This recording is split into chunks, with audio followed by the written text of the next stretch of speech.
bà pi ngày buôn chương mà sầm mẹp mà cha tia bà chụp đẹp xua bốc mai bông bồn từng óc khía bà anh nhà đại trong vòng 2 pi bà tụ một kêu ní cứ chỉ tụ để miên mua tha pi chơi bông xá để cho san chơi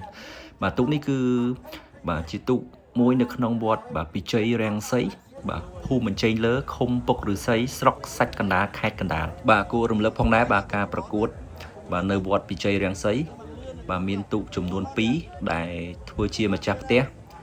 bà cứ không lúc cứ miên tụ bị chơi có má để cho san cháy nâng bị chơi vong xá để cho san cháy đi bà trong caประกวดปีថ្ងៃនេះដែរបាទគឺទូកពីជ័យវង្សាដែលចូលសែនជ័យគឺទទួលចំណាត់ថ្នាក់លេខ8បាទនៅក្នុងតារាង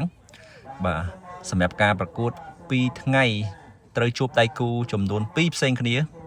បាទក្នុងនោះមានឈ្នះមានចាញ់បាទចង់ដឹងថាចាញ់ប្រមាណឈ្នះប្រមាណជើងបាទសូមអញ្ជើញទស្សនាដូចតទៅបាទសម្រាប់ថ្ងៃទី1បាទថ្ងៃទី1នេះគឺត្រូវប៉ះជាមួយនឹងទូកដែលមានឈ្មោះថាបាទស្រីខ្មៅមានជ័យបាទទូកនេះគឺអញ្ជើញមកពីខេត្តព្រៃវែងបាទជាលទ្ធផលទាំង2ជើងបាទក្នុងថ្ងៃទី1នេះគឺទូកពីជ័យវង្សាដែលចូលសែនជ័យគឺយកឈ្នះទៅលើស្រីខ្មៅមានជ័យទាំង2ជើងបាទនេះជាលទ្ធផលជើងទី1បាទពីជ័យវង្សាស្ថិតនៅខ្សែទឹកខាងក្នុងចំណែកឯស្រីខ្មៅមានជ័យបាទស្ថិតនៅខ្សែទឹកខាងក្រៅបាទឈ្នះបាទចង់ដាច់ហើយបាទសម្រាប់ជើងទី1បាទចូលមកដល់ជើងទី2បាទគឺផ្លាស់ប្ដូរខ្សែទឹកនេះគឺបាទឈ្នះច្រើនមែនទែនបាទដាច់នេះគឺដាច់ហឹងតែមកអត់មានតោងទេ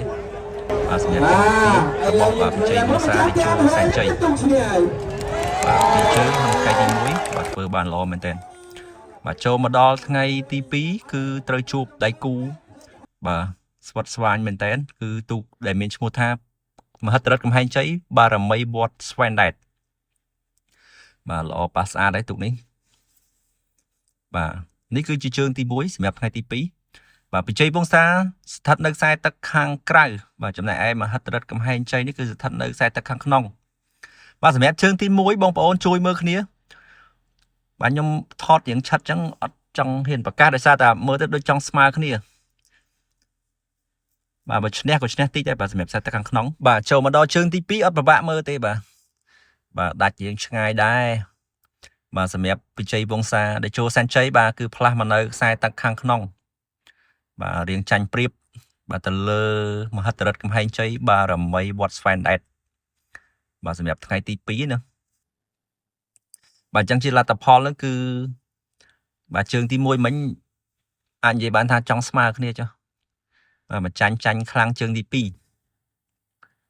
បាទជើងទី2នេះថាអាចចង់មកកោះតពួកបាទសម្រាប់មហិទ្ធិរដ្ឋកំហែងជ័យជាមួយនឹងពីជ័យវង្សាដែលចូលសែនជ័យណាបាទជាលទ្ធផល2ថ្ងៃបាទ4ប្រកួតនេះគឺឈ្នះ2ស្មើ1ចាញ់1បាទវីដេអូនេះមានតែប៉ុណ្្នឹងទេបាទជួបគ្នានៅវីដេអូក្រោយទៀត